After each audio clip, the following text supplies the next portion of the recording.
Ambassador Stephanie Sheena, thank you for joining us on this fourth anniversary. What does this mean to the Ukrainian people? Thank you, Dale, and thank you for taking your time and highlighting the topic. We are standing firm. We are really grateful for every Ukrainian who have been preserving the Ukrainian independence and dignity and sovereignty. And 4 years since the beginning of full-scale invasion and 12 years after the aggression started, we have not only managed to survive as a nation, we were able to sustain our European identity, remain a firm, democratic young nation, but also we will stand and we will remain resilient. How much longer can Ukraine fight this war, and what would it need? What does it need to continue to fight? Well, again, I don't think it's already even a question mark whether Ukraine will survive. Ukraine will. Whether we're able to fight back and defend ourselves, we are. And this what has been happening every day. We were even able to sustain through the coldest winter in decade under unprecedented attacks with 40% more losses among civilians as the instrument of diplomatic talks Russian aggressor were using.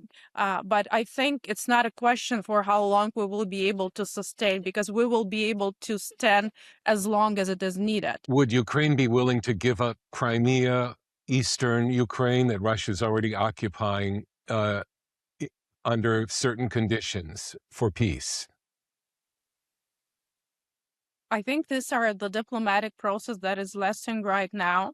And I think that Ukraine has already voiced and announced, and it was said by publicly by the president of Ukraine, that we're considering the ability to stop on the existing line, to stop hostilities on the existing front line. And I think it's already a huge and a big step for Ukraine. Is the price of Ukraine's survival and ability to function throughout its whole territory. And what security guarantees would Ukraine need if it were to make peace with Russia?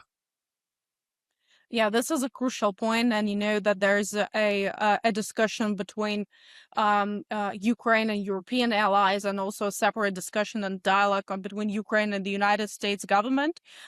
First and foremost, I just wanted all of us to understand that the security guarantees is not only the decision for Ukraine. It's not. It's also a decision which secures the peace arrangement.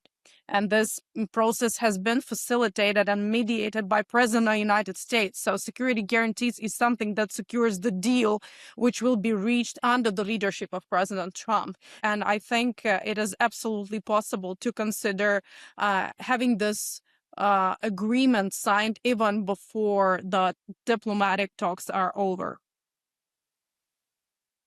Is there concern that Putin will do whatever it takes to win, that we could see fresh offensives? Russia is a larger country with more manpower, that Ukraine could be overwhelmed?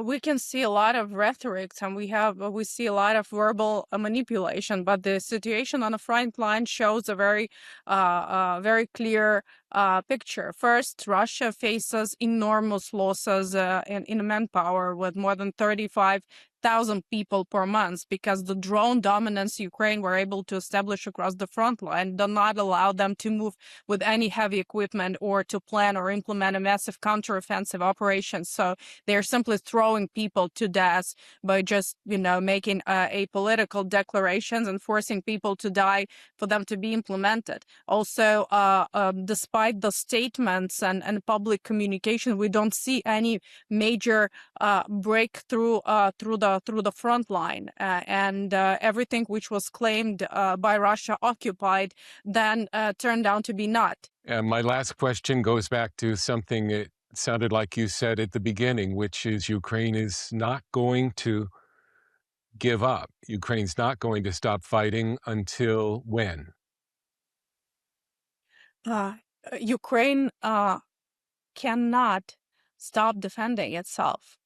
It's like giving up your life. It's as simple. But Ukraine wants a peace. And of course, we understand that if only Russian troops would leave Ukraine, the war will be over. But if Ukrainians will stop fighting, Ukraine will be over. Ambassador Olga Stephanie Sheena, thank you for joining us. Thank you, Dale. Thank you for taking your time. It's my pleasure.